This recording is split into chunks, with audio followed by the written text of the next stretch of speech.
Let's talk a little bit about how the Orioles have changed the international scouting. Explain what's been going on recently. Well, since we got the Mike Elias come in and Kobe Perez as our international director came in, we've been moving really good in the international market.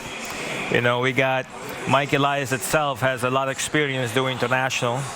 And Kobe coming in. Kobe has all the knowledge on Dominican Republic and all the areas. So we've been able. We started kind of late for the 2019 signing period because we started like in January. All those people start agreeing earlier. But I think with the job we have done in the last 6-7 months, I think we got really good players. On July the 2nd, the international signings were like 27 for the Orioles. I mean, how many of those guys really impressed you before the Orioles signed them? How many guys made the impression? Yeah. I mean, I would say all of them. Really? All of them. We got a few guys that you actually look at them, you're like, wow, you're very excited about them.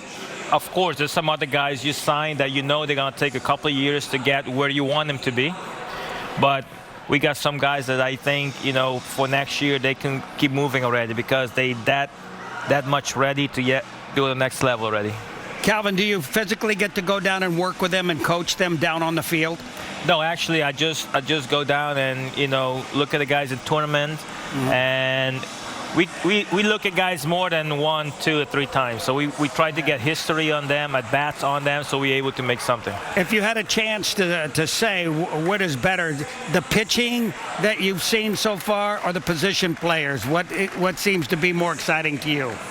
I mean, we got some really good pitching this year in the Really? international market. We signed 8 guys out of Venezuela, 7 with them with pitchers. And again, with the knowledge that Mike Elias come in and Kobe Perez, knowing those guys from before, we know we got these guys. Yeah. Calvin, how has it changed now? In other words, the Orioles weren't big-time players in the international market, and now either trying to be or are. Explain how that difference works, with trying to be more aggressive in the market. On the teams being well, just trying to sign players. I mean, teams go. What happened is teams go and they might agree with the player already from 2022. So and that player is off the market. No matter how good he is, you cannot go in and get him because he already agreed to sign 2022 with another team. So in a way, teams are being aggressive on that side. Also, it's hard to say a kid that's 13 years old, you give him a lot of money, it's gonna be worth that much money later. What's the minimum age and the maximum age of what you did there in the international market?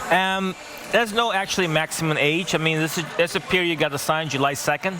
A kid got to be turning 16 before September 1st that year. If he turns September 1st and on, it goes for the next signing period. So, that's how they rule it, but he got to be 16 years old. 16 is the minimum. 16 years old. The kid is 16 on September 2nd. He has to wait for the next signing period. That will be 2020, July 2nd. Can we move these players, Calvin, into our other teams like Delmarva and the A-ball teams that we work with? Are we able to do that anytime we want to? I mean, on the scouting side, I wish we could do that, but that's out of my hand. That's, as soon as we sign them, they go through the process with the coaches, with the player development, and from then on, it's all up to them to make the progression supposed to make and move on. Calvin, a couple of years ago, we did a banquet together, and Melvin Moore was there. Moore talked about how he was unable to get Altuve signed for a long, long period of time because he was really kind of a short in status. Sometimes, how does that work? In Venezuela, you got short players. Yeah. And they end up being good, but how good you don't know till you actually put them on the gaming field and wait for them 3-4 years. You can actually see how good they're gonna be. So basically, it's a teaching process that goes on and on and on. Correct, correct. And also, when you teach, you gotta know actually the culture of these kids. Because they come from different areas. You got Colombia, you got Curacao, you got Aruba, you got Dominican Republic, you got Venezuela, you got all over. You got Bahamas kids, all over.